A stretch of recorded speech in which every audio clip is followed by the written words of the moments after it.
al señor Javier Fernando Saldaña,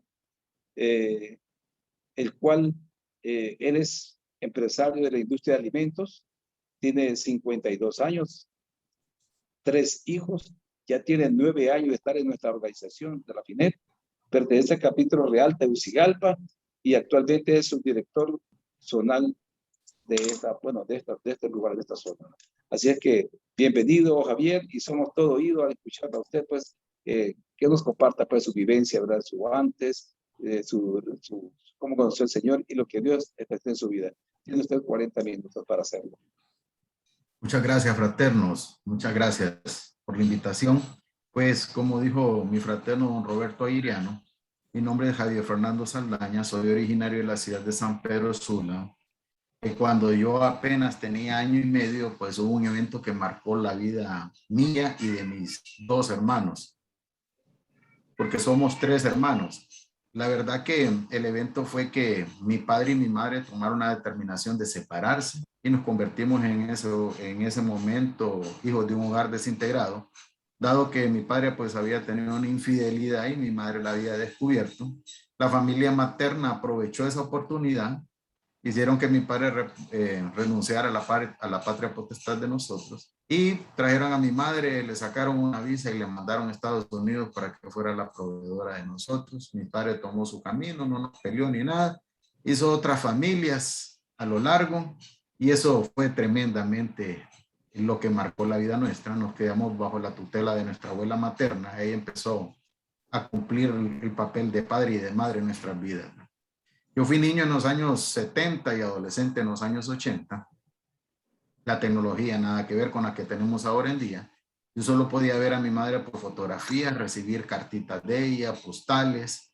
Pues mi padre, como les dije, era un padre ausente. Él solo aparecía para fechas especiales de cumpleaños o navidades de alguno, o a veces lo íbamos a visitar a la casa de nuestra abuela paterna y no llegaba todo el tiempo. Yo de mi padre solo escuchaba cosas malas, ¿verdad? Me decían que yo me iba a parecer a él porque físicamente me parezco a él. Me dijeron que iba a ser igual de enamorado, igual de mentiroso que él. Pues ya me iban marcando la vida. Yo vengo de una familia de esas donde ese Jesucristo que conocemos aquí en Fraternidad no está por cabeza. Y en la familia donde ese Dios no está por cabeza, pasa de todo. Y todos los malos actos están justificados. A mí solo me llevaban a las iglesias cuando alguien moría, cuando alguien se casaba o cuando alguien hacía la primera comunión. Mi abuela donde me llevaba era a reuniones gnósticas, porque mi abuela era inclinada a las cosas esotéricas y participaba en un movimiento gnóstico. Participaba yo en misas gnósticas siendo un niño, solo me decían que no repitiera nada de lo que ahí miraba y de lo que ahí me instruían. Íbamos creciendo, ser un niño sin padre y sin madre, pues presente, lo va segregando, lo va marcando a uno. Para el Día de la Madre y para el Día del Padre no había quien nos acompañara. Y así nos tocó ir creciendo en esa etapa de la escuela, pero mi madre luego de estar 10 años en el extranjero, tomó la determinación de regresar y yo recuerdo el día que me presentaron a mi madre, porque yo no tenía el recuerdo de haberla vista presencialmente, una señora muy guapa, muy elegante, me abrazó, me besó, empezó a llorar. Y mis hermanos y yo nos sentimos los niños más dichosos sobre la faz de esta tierra. Empezamos a enseñarles a mamá, a los vecinos, a los amigos, a los compañeros, a los maestros, que todo el mundo se diera cuenta que sí teníamos mamá. Pero fíjense que mi madre, pues luego de estar tanto tiempo en el extranjero, era una persona con 34, 35 años, dijo que también tenía derecho a hacer una vida sentimental. Y es como a los 8 días ya de estar en el país, ya había un caballero visitándola que se había estado escribiendo con ella. Eso marcó tremendamente de nuevo, pues porque queríamos aprovechar estar con ella todo ese tiempo y cuando esa persona llegaba, entrábamos en rebeldía, todos tirábamos puertas, nos comportábamos como unos niños malcriados. Les voy a decir que mi madre creía que para educar 3 hijos varones necesitaba tener un hombre en la casa y muchas veces fue engañada por muchas personas que le hacían falsas promesas y al final de cuentas, una responsabilidad muy grande, nadie se la quería tirar en sí. Luego, pues, nos fuimos a vivir a nuestro propio hogar. Hubo otro evento que me marcó porque me separaron de mi abuela materna, que era la persona que yo había identificado como mi madre en los primeros años de vida. Pero ya estábamos entrando a la etapa de la secundaria y la adolescencia.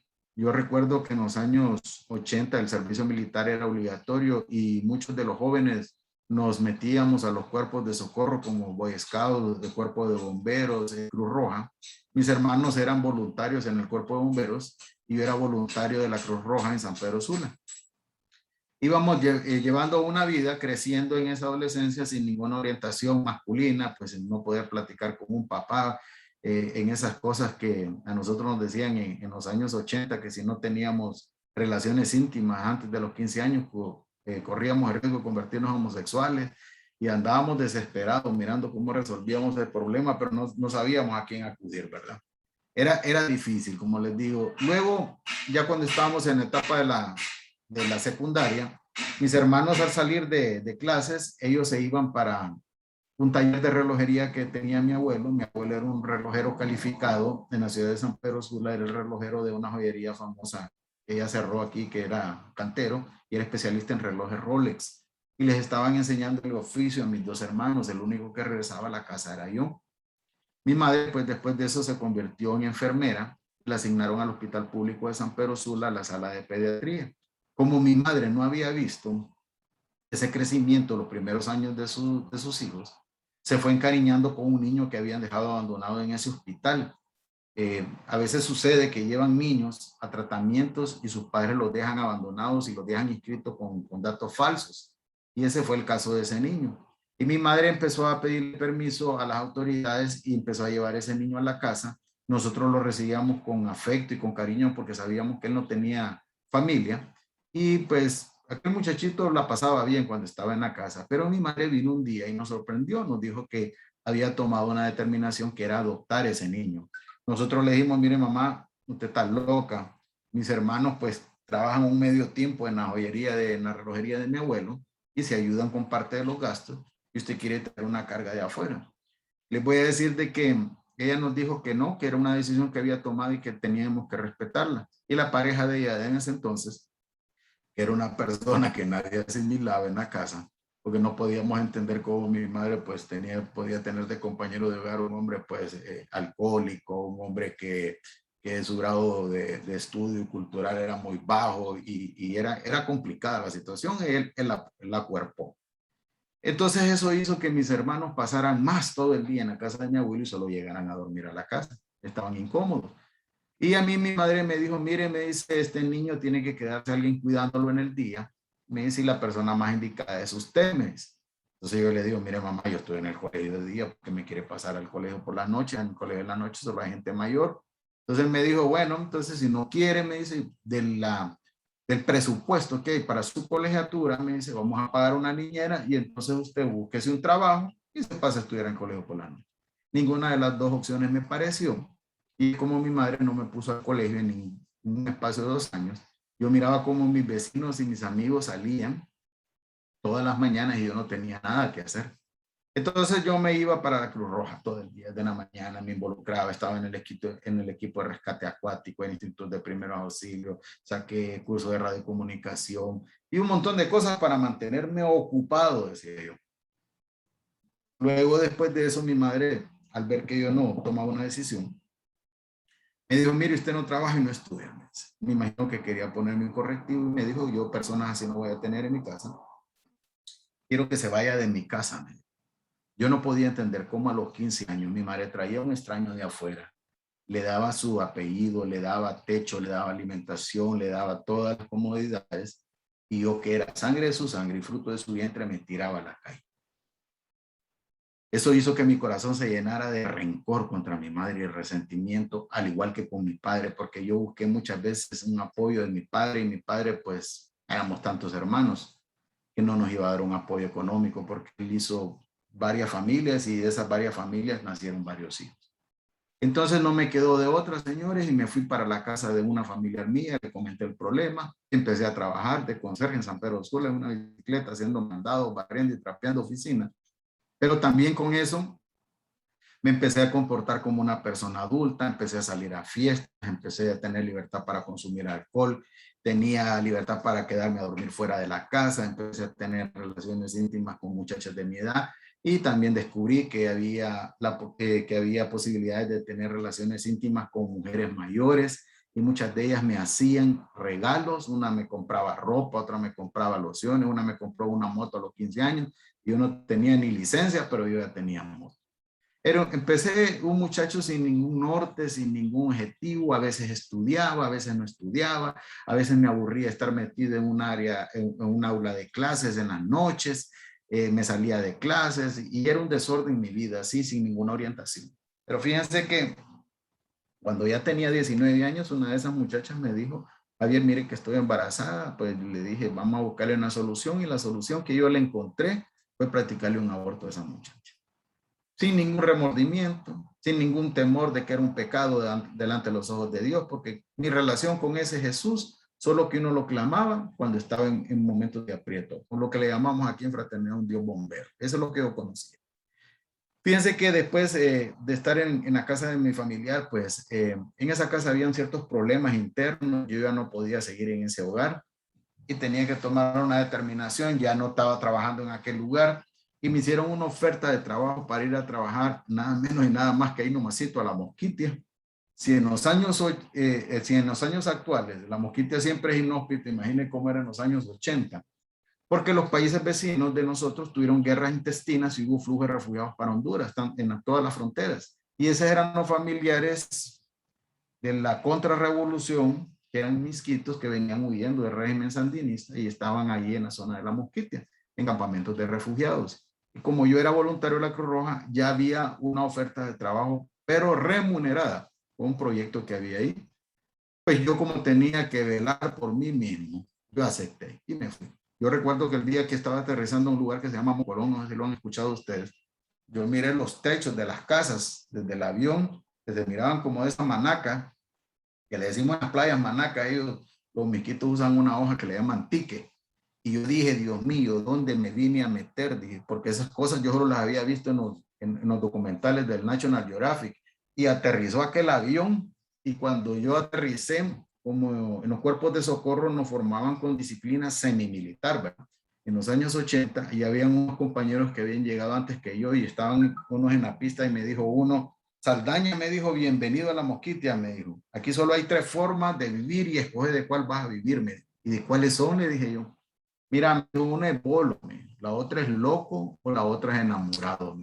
Les voy a decir que en 4 años que yo estuve en ese lugar, yo viví de las 3 formas, porque era un impacto psicológico para un muchacho de ciudad llegar a un lugar tan apartado y tan inhóspito como era en ese entonces, ¿verdad? Yo, miren, en mis vacíos de falta de afecto y de amor que había tenido toda mi vida, yo la llenaba con mi sexo. Un muchacho totalmente adicto al sexo. Y yo andaba detrás de todas las compañeras y andaba viendo a quién echaba el cuento.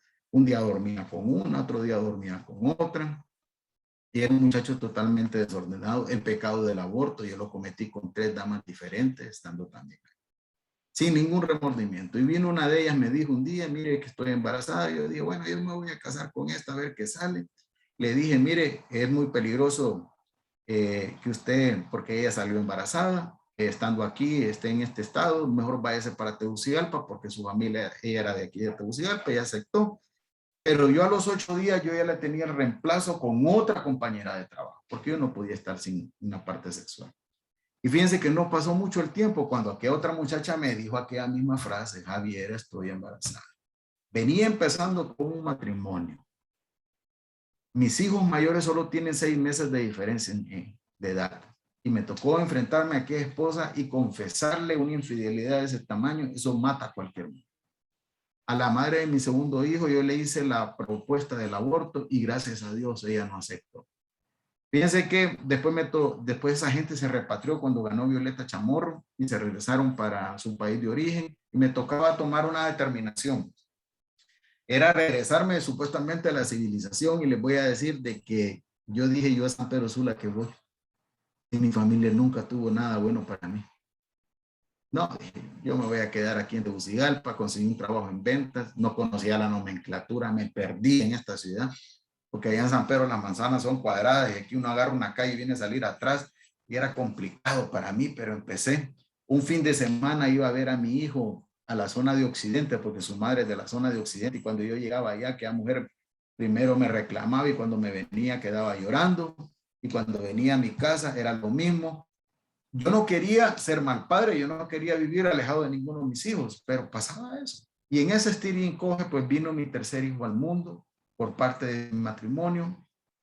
Y desde ese momento yo solo me convertí en la vida de mi hijo un aportante económico porque dejé de visitarlo. Yo decía que era mejor padre que mi papá porque al menos mi hijo tenían el apellido y tenían la mensualidad económica. Totalmente equivocado. Y empecé a ver a mi hijo igual, 1 o 2 veces al año nada más. Lo mismo que estaba pasando con mi papá, lo mismo estaba haciendo yo. Estaba arrastrando esas cadenas de maldición.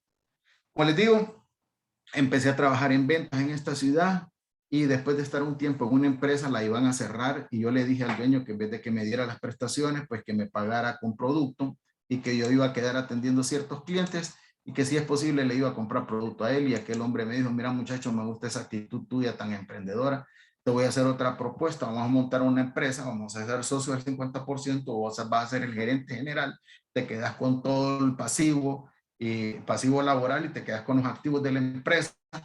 Y mire, es como aquel muchacho que no había tenido oportunidad de estudio, de la noche a la mañana se convirtió en un hombre de negocios. Ni yo me la creía.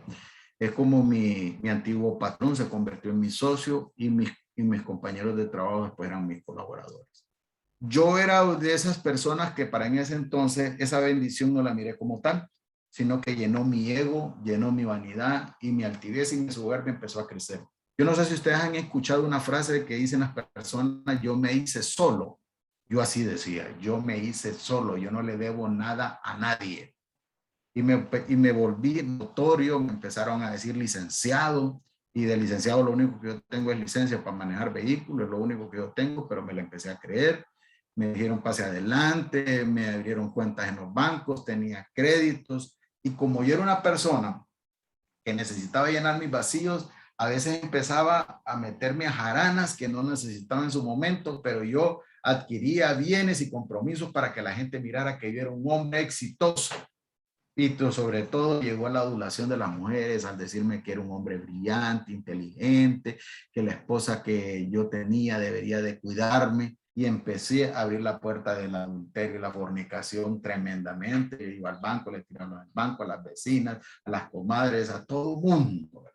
También era un hombre iracundo porque era un hombre soberbio, andaba empistolado, andaba la pistola con 2 chifles extra para quitarle la tos a cualquiera, decía yo, me creía el rey del mundo. Si algún taxista o algún conductor de bus me decía algo, yo me bajaba con aquella pistola en las manos, ¿verdad? Y me gustaba ver a aquellas personas que quedaban intimidadas en ese momento. Así era la persona mía desde entonces. Fíjense que a veces mi padre o mi madre me llamaban vía telefónica para pedirme algún favor o para una ocasión especial y yo no les atendía la llamada. Yo decía así, como yo ahora tengo dinero, tienen hijos. Cuando yo ocupé de ellos me dieron la espalda, así que conmigo no cuenten. Yo era haciendo justicia a sí mismo. Como les digo, yo lo que era un vendedor. Yo de conocimientos financieros, muy poco lo que tenía. Yo era el gerente general en aquella empresa. Yo así deshacía. Habíamos llegado a un acuerdo con aquel hombre que nos íbamos a repartir utilidades hasta el 5º año en adelante. Pero miren, mis compromisos económicos empezaron a ser más grandes que mis ingresos. Y ustedes saben, cuando pasa eso, se compromete todo. Empecé a atrasarme en el pago de los empleados, pago de la casa, pago de las colegiaturas de mis hijos.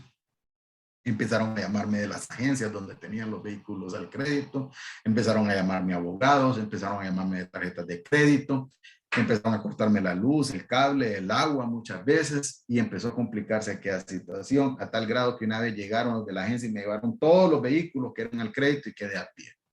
Vino un hombre y me invitó a esta fraternidad en el año de 1996. Yo vine a fraternidad en el año 96, me invitaron a un Sahel.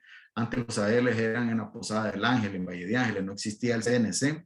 Yo asistí a ese Sahel cargadísimo, lleno de problemas, sentí la presencia del Espíritu Santo, me quebranté, salí de ahí, decidí empezar una nueva vida, le pedí perdón a mis hijos, le pedí perdón a mis padres, le pedí perdón a aquella esposa por todo el maltrato que yo le había hecho con mis infidelidades, decidí hacer una nueva vida, pero miren, la prueba viene. Cuando usted toma ese paso y cambia, las cosas, las pruebas vienen. Y nos hicieron esperar, empezaron a venir las pruebas, porque empezó a cambiar cierta condición económica, pero no para resolverlo todo. Y como yo tenía sobregiros que no había cubierto en bancos y no le había pagado proveedores, acreedores, fíjense que se dieron cuenta que yo era fraterno y que iba a un capítulo los miércoles a mediodía en el Hotel Centenario, y que creen, me iban a buscar los proveedores, acreedores y los gerentes del banco al capítulo para cobrar. Y como mi fe no estaba muy cimentada, yo dije, bueno, no voy a ser piedra de tropiezo para nadie acá. Y yo me fui en el año 98 a esta fraternidad. No le volví a contestar el teléfono a nadie. Yo era vicepresidente de ese capítulo, no entregué ni el cargo, me desaparecí. Y miren, volví a abrir las puertas del adulterio, de la fornicación, de la altivez, del alcoholismo, empezó a crecer en mí. Y monté una empresa mucho más grande que la que tenía anteriormente. Y entonces de aquel Jesús yo no ocupaba. Yo decía que no necesitaba de él, de ese Jesús que me habían presentado en fraternidad. Y después convertí esa empresa para darle distribución en ruteo a una empresa que tenía marcas importadas del extranjero. Habían marcas de cervezas, imagínense. Y tenía 20 empleados, tenía 4 carros repartidores, tenía 3 vehículos solo para mi uso personal, ¿verdad? Pero miren, aquella empresa, a pesar de que facturaba 5 o 10 veces más que lo que facturaba la primera, perdí, salí en números rojos todo el tiempo, porque la primera empresa fracasó, siempre anduvo mal económicamente, y cuando vino lo del Mish, terminó de fracasar. Y en aquella empresa yo decía, me recupero el otro mes, y el otro mes me recupero, y aquella bola de nieve iba creciendo, iba creciendo, iba creciendo. A tal extremo, señores, que nos pasó lo del 2009, y la economía se vino abajo. Quedé facturando un 10% con la misma estructura de gente, con los mismos compromisos, y siempre que esto va a mejorar, y que esto va a mejorar, y en esa esperanza que esto va a mejorar, nos comimos el poquito de capital, y nos comimos el capital de los proveedores. Ya se imaginan cómo quedé problemado, con miles de demandas civiles y criminales. Llegué a deber 2 años de renta en el edificio donde vivo. Oiga bien, 2 años de renta. Tuve que entregar locales, agarré los vehículos que estaban de crédito, los fui a devolver a las agencias para que no me los quitaran como me había pasado en la primera ocasión. Y solo me quedó un carro, señor, un carro que le sonaba todo menos el pito, un carro que parecía cubeta de albañil, así como los dejan los repartidores. Y hice arreglos de pagos de prestaciones con los empleados, porque no, ya saben qué es lo que le puede llegar a pasar a uno, un empleado molesto o algo.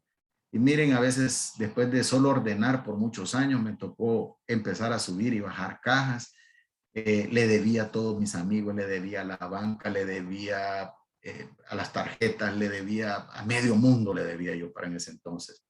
Pero mi alcoholismo empezó a crecer a tal grado que aquella esposa me dijo un día, mire señora, hasta aquí no más, yo ya no aguanto más.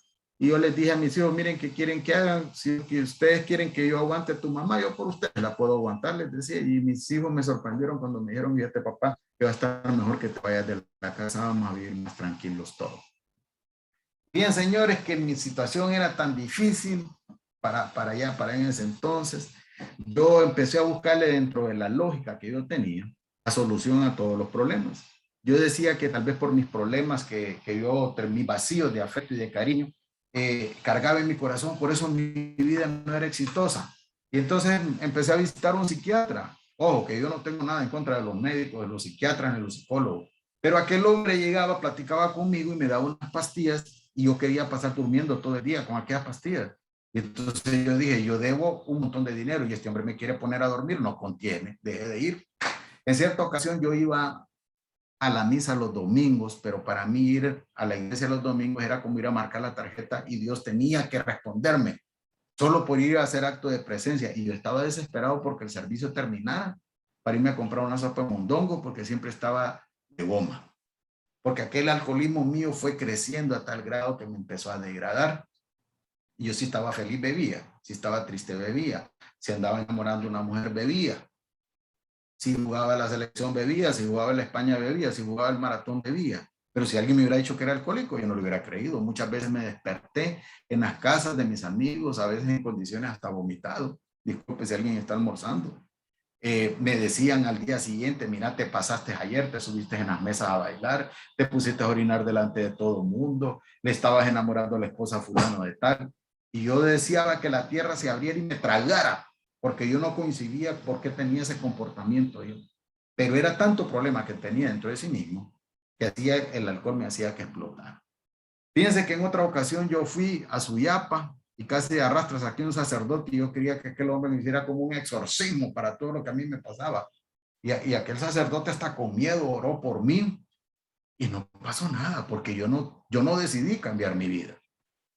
Una vez, ya para rematar, un amigo me dijo, mira, te voy a llevar a San Pedro donde una señora que te va a ayudar a resolver todos tus problemas, me dijo. Y me llevó a San Pedro Sula y había una mujer que me parecía conocido su rostro, estaba sentada en una mesa con una baraja o naipe, como le conocía yo. Me dijo que lo tocara, yo lo toqué y aquella mujer empezó a repartir aquello y me dijo cosas de mi vida particular que solo yo sabía. Y después aquella mujer me agarró y me metió en un cuarto, me desnudó, me agarró con una rama ruda, empezó a hacer un montón de oraciones raras. Esa mujer era una bruja famosa que existía en San Pedro Sula, que le decían la santera, Marina Guifarro, que hasta los periodistas le iban a buscar a principios de año para que le dieran predicciones. Miren, y cuando yo fui a ese lugar me fue mucho peor, y al que me llevó le fue peor, porque ese tenía una empresa de bus y hasta la terminó perdiendo. Después decía yo, tal vez es que necesito una estabilidad emocional, y me dediqué a buscar una mujer que le diera estabilidad emocional a mi vida. Oiga bien, andaba buscando una mujer exitosa profesionalmente, económicamente acaudalada, físicamente atractiva, decía yo. Y entre más mujeres y más relaciones me metía, más problemas tenía. Y a veces muchas de esas relaciones me prestaban hasta dinero. Y deje una mujer despechada y débale dinero, agárrese, hermano. Y entonces, miren, yo ya no le encontré sentido a mi vida, yo ya no le encontré respuesta.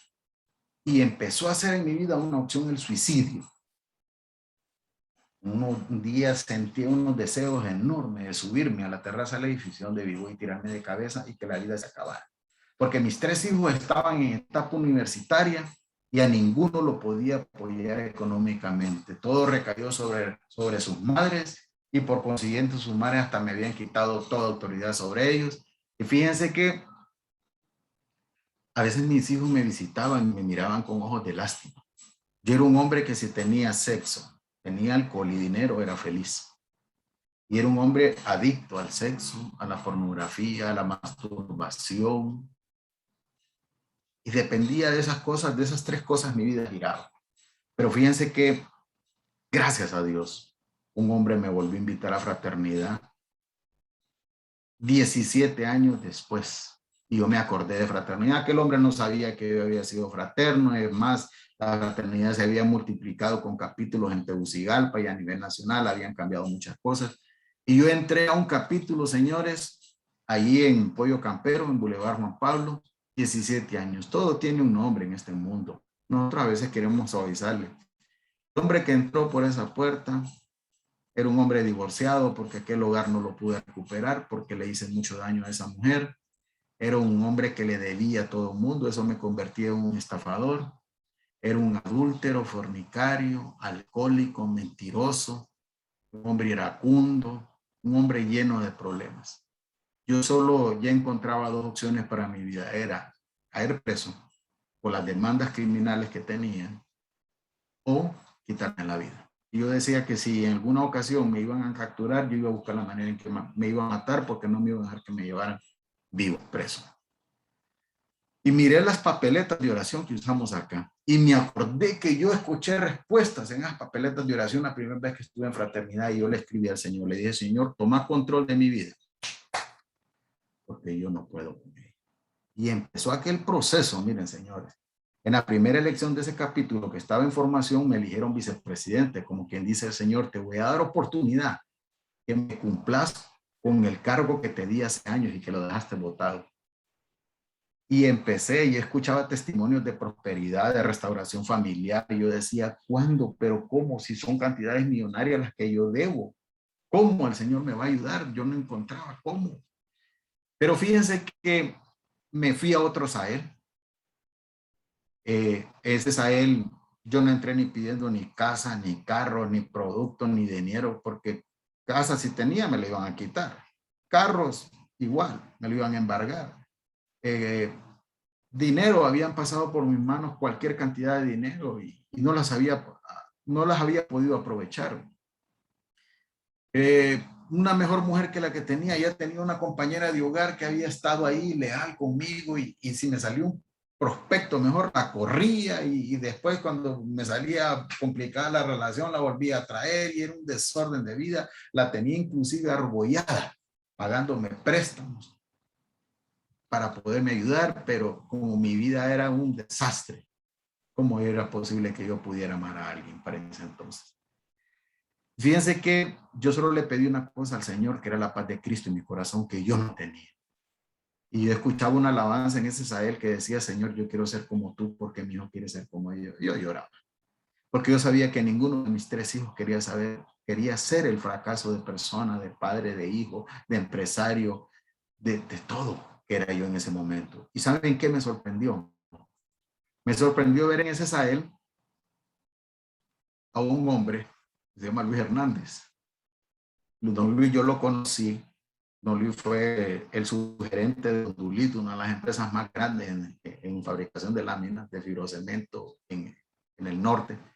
Y mi primer trabajo de conserje era en una empresa del holding de empresas que tenía Dulit. Cuando llegaba ese hombre a esa empresa, corrían los gerentes, corrían sus gerentes, secretarias, todo el mundo. Aquel hombre llegaba con guardaespaldas, aquel hombre llegaba en tremendos carros, todo el mundo era un servilismo cuando lo veían.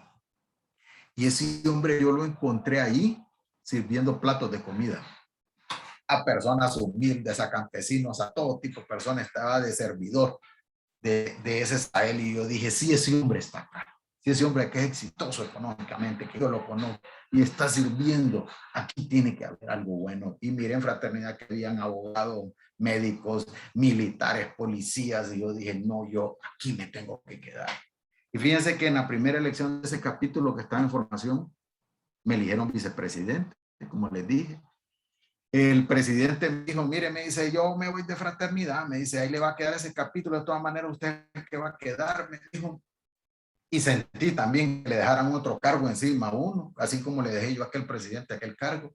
Y nos corrieron hasta de pollo campero porque no éramos ni rentables para ese negocio, no consumíamos nada a veces, y ahí nos albergaron en Pollo La Fogata, en el Boulevard Centroamérica.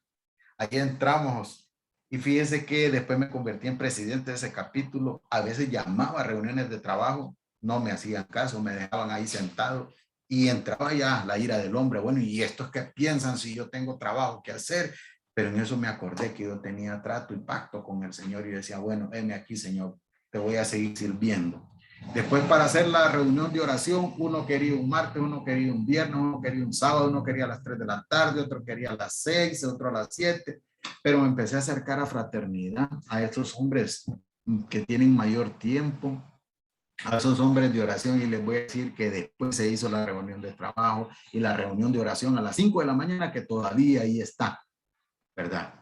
Pero sobre todo empecé a capacitarme, a todas las capacitaciones que yo podía, yo asistía, y me empecé a dar cuenta que yo era un ignorante en la parte espiritual, cuando me di cuenta que en las escrituras dice que ni el borracho, ni el adúltero, ni el fornicario, ni el estafador, ni el mentiroso, ni el asesino heredarán el reino de Dios, y me dio miedo.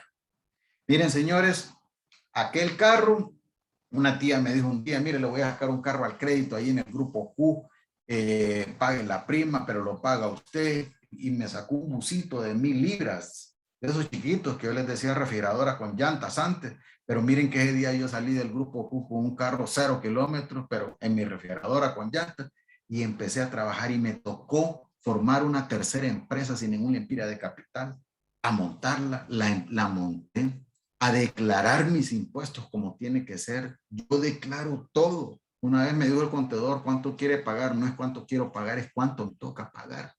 Y empecé, miren, y yo cambié aquellas 3 cosas, el alcohol, el sexo y el dinero, por ofrendar, por servir y por orar. Aprendí a orar, aprendí a dar gracias por cada plato de comida que tengo en mi mesa, aprendí, y las cosas poco a poco fueron cambiando. Miren, empezó a pasar lo sobrenatural. Empezaron a llegar personas a decirme que no eran ni de mi círculo de amigos, a decirme, ocupas dinero para trabajar, te voy a prestar este dinero por X cantidad de tiempo, sin intereses. Llegó un hombre una vez y me dijo, mire, me dieron una tarjeta de crédito y yo le pedí una adicional para usted, úsela. Cosas sorprendentes. Me empezaron a llamar y me empezaron a comprar de contado en lugares donde a los demás les pagan de crédito, sin tener un producto en exclusividad. Era un revendedor nada más. Y después de ser un vendedor rutero, detallista, me convertí en un mayorista y empecé a venderle a supermercados. En la lógica del hombre eso no tiene razón de ser, pero en mi caso eso empezó a pasar. Yo en esta organización, señores, yo he visto lo sobrenatural. He visto sanaciones, liberaciones, restauraciones. He visto cosas grandes acá. Pero fíjense que después me convertí en director regional. Ahora soy subdirector zonal. Pero si alguna vez me ponen a servir platos de comida y vasos con agua, no hay problema. Y si me mandan allá en el CNC a cuidar vehículos afuera, pues yo lo voy a hacer porque yo tengo el pacto con Dios y no con los hombres. Yo no vine aquí a figurar, porque el hombre altivo, yo trato de mantenerlo aplacado, porque la altivez es uno de los pecados que el Señor más aborrece, porque es una decisión propia nuestra. La gula, la lujuria, es en base a una reacción visual que nosotros tenemos, pero la altivez, usted escoge levantarse con altivez, así como yo escogí ponerme esta camisa hoy. Fíjense que el Señor empezó a restaurar muchas áreas de mi vida, y después aquel carro de 1,000 libras hubo necesidad de cambiarlo por uno de 3,000. Y el Señor empezó a abrir las puertas, el sistema bancario empezó a abrirse, pero sobre todo, miren, el perdón. Empecé a pedirle perdón a la madre de mis hijos, empecé a pedirle perdón auténtico a mi madre, a mi padre, a aquel hermano adoptivo que desde que llegó yo lo detestaba y lo odiaba en la vida de nosotros. Yo decía que solo había llegado a desintegrar la familia de nosotros, pero miren, sobre todo y sobre todas las cosas, le pedí un corazón nuevo al Señor. Aquella compañera que pienso convertirla en mi esposa, empecé a amarla, a valorarla.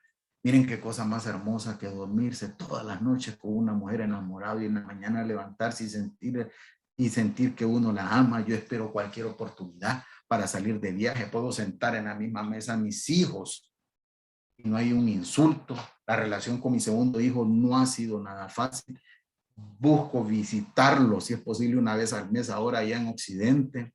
Le hablo de Dios, le digo que lo amo y vamos en un proceso poco a poco. Miren, mi hijo, al verme que iba a fraternidad, empezó a asistir a fraternidad.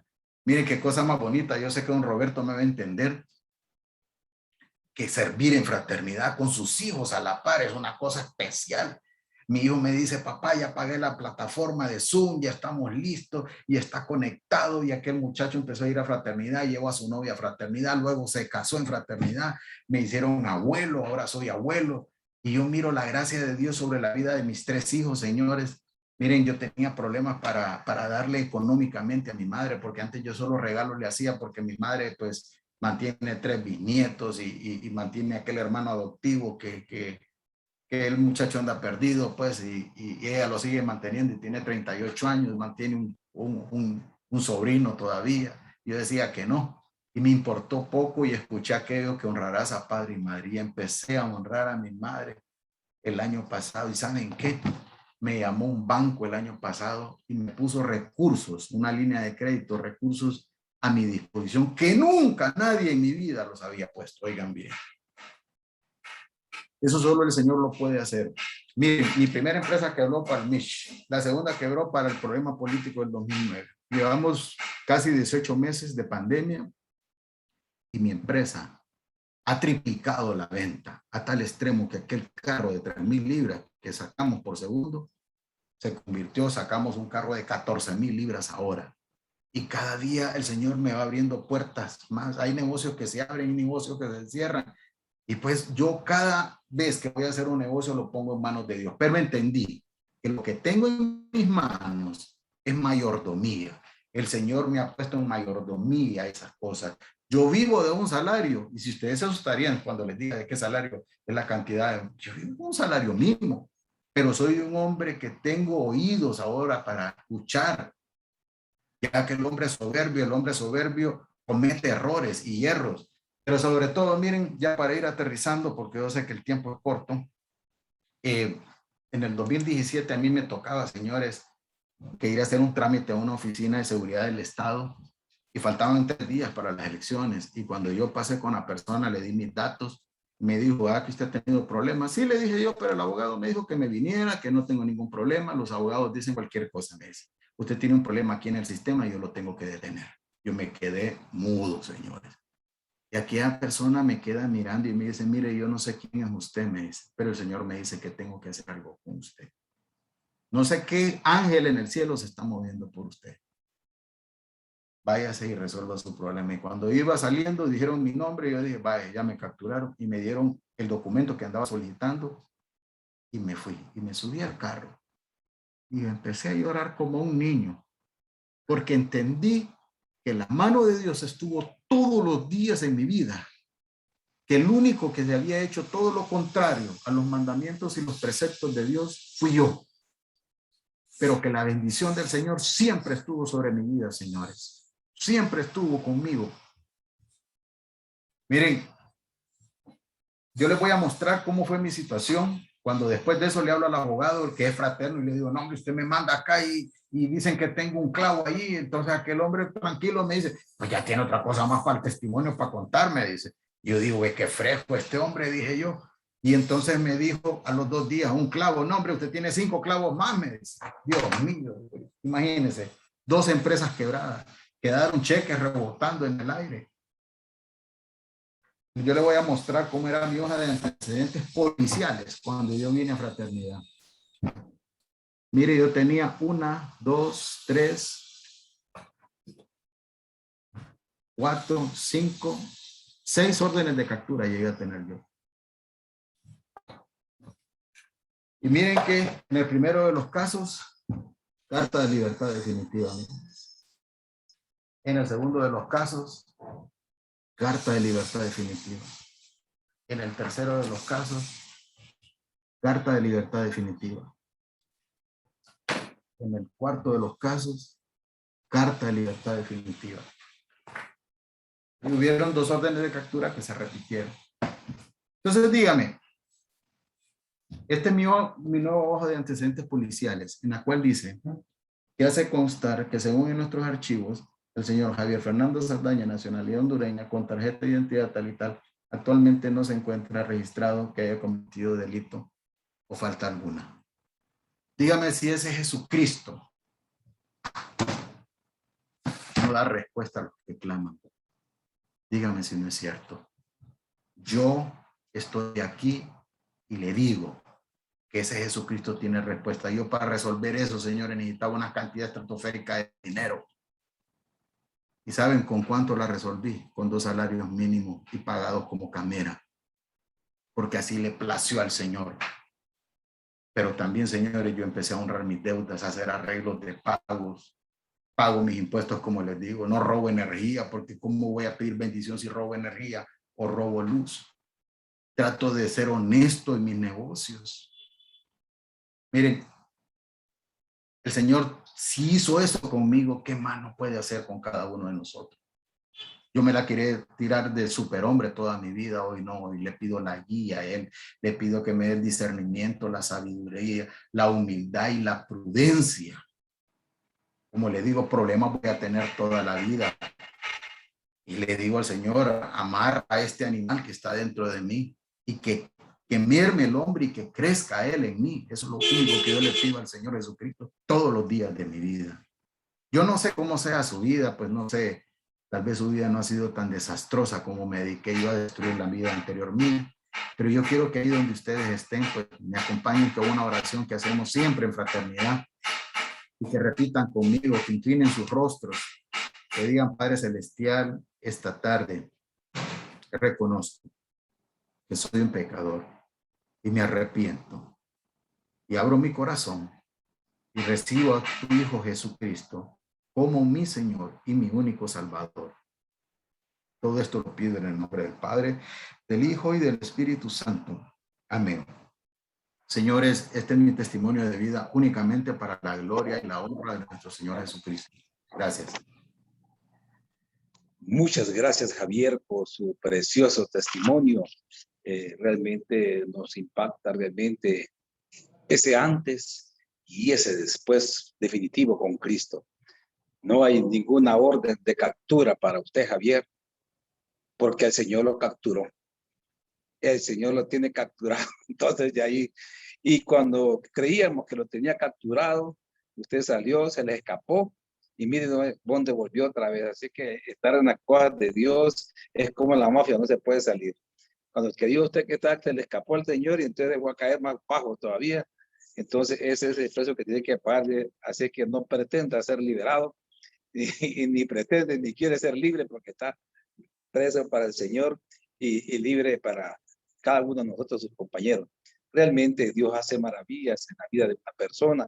Sabemos que, como muy bien lo ha manifestado Javier, qué tipo de padres somos nosotros cuando él fue tratado como, bueno, lo ignoraron como hijo de alguna manera, tanto el padre como la madre, pero viene la pregunta a cada uno de nosotros, ¿qué tipo de padre soy yo? ¿Vienen mis hijos a mí? ¿Estoy con mis hijos? ¿Les doy amor? ¿Les expreso amor? ¿Y qué tan responsables somos? ¿O solamente soy el proveedor y nada más? Ni a los eventos especiales vamos.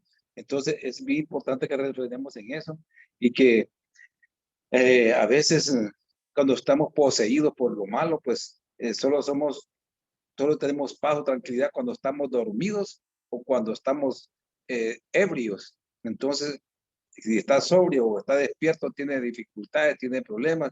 Entonces preguntémonos, ¿dónde se refugia usted cuando tiene problemas? ¿Qué lugares busca?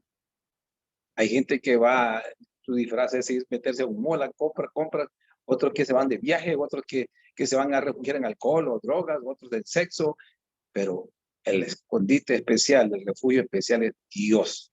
Dios, y en su desesperación con problemas la persona busca brujos, busca tantas cosas y no se da cuenta que la solución la tiene ahí con Dios, con Dios. Este hombre pues dejó el alcoholismo, dejó tantas cosas y comprendió que solo Dios. Es más, dejó de ser soberbio. No crean que es de la noche a la mañana, o sea, es un proceso que Dios hace en cada una de las personas y dejó de ser el dueño de su negocio y se convirtió en el mayordomo, le dejó a Dios sus bienes y todo, y se lo entregó a Dios, hace socio a Dios en todo momento, lo toma en cuenta para cada compra, para cada venta, y eso es lo importante, tomar en cuenta a Dios. Realmente Dios nos ama a cada uno de nosotros tal como somos, imperfectos y todo. Aunque usted se porte muy bien, no es que lo va a amar más. Dios ya lo ama tal como es, ni siquiera lo ama tal como era, sino como es actualmente. No importa que sea pecador, así lo ama Dios. Pero reconozcamos a Dios como nuestro Señor y Salvador y Rey y trabajemos para Él. Hablemos de Él a otras personas. Compartamos de lo que Dios nos da a cada uno de nosotros. Y miren este hombre cómo buscaba refugio en sexo, refugio en alcohol, y se sentía feliz cuando tenía esas dos cosas, porque tenía dinero. Esa era la felicidad de él, y cuando no lo tenía, porque era adicción. Pero si buscamos el refugio en Dios, todo, absolutamente, todo cambia.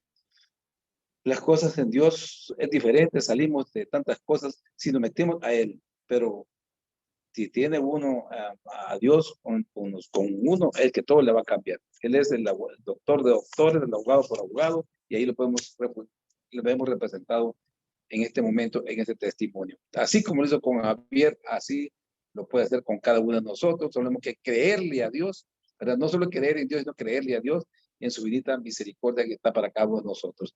Bueno, sin mayor preámbulo, vamos a pedirle a Javier que por favor ore por las peticiones que tenemos cada uno de nosotros. Algunos hemos escrito una serie de dificultades, Javier, en papelitos aquí, escrito que tenemos problemas de esto, de lo otro, y tantas cosas, y otros solamente los tenemos en mente. Por favor, ore por cada una de las intenciones que tenemos nosotros. Acompáñenme ahí en señal de reverencia, ¿verdad? Porque clamándole a nuestro Padre. Padre Celestial, a ti clamamos esta mañana, al Dios de Israel, al Padre de Abraham, de Josué y de Isaac, Señor. Padre, tú conoces nuestros anhelos, nuestras necesidades, nuestros miedos, nuestras perturbaciones, Señor. Te pedimos, Padre, a través de esas papeletas, que tú tomes control de cada una, ya sean de cualquier índole, pueden ser económicas, pueden ser de salud, pueden ser restauración familiar, pueden ser problemas interpersonales, pueden ser de cualquier índole. Para ti no hay nada imposible, Señor. Sabemos que tú solo quieres ver un corazón constricto y humillado ante ti, Señor, clamándote, reconociéndote que tú eres Dios, que tú eres nuestro creador. Te pedimos perdón por todas nuestras malas acciones, Señor. Yo te pido, Padre, que dé respuesta a cada uno de ellos, pero sobre todo que derrames esa paz que sobrepasa todo entendimiento en la vida de cada uno de ellos, mientras tú resuelves, Padre. Aparta del camino lo que va a ser de piedra de tropiezo en nuestras vidas, Señor, aunque no lo entendamos en el momento. Pero por eso te pido esa paz, para que nos aplaque ese entusiasmo que a veces tenemos, que nos da el mundo, Padre. Padre, yo te pido por este capítulo, Señor, porque yo sé que esta junta directiva tiene compromiso ante ti, Señor. A veces no entendemos que una organización espiritual no la podemos manejar de manera secular, Padre, porque lo tuyo a veces no tiene sentido, pero tú te pones el querer como el hacer en estos hombres que están martes a martes invitando y compartiendo ese link, Padre. Permite, Señor, que si hacen sus reuniones presenciales, sean obedientes todos con las medidas de bioseguridad, Padre, porque tenemos que empezar algún día y tiene que haber un nuevo renacer en fraternidad.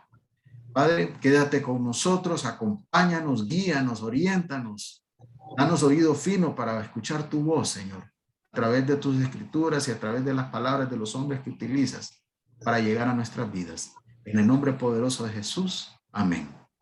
Amén.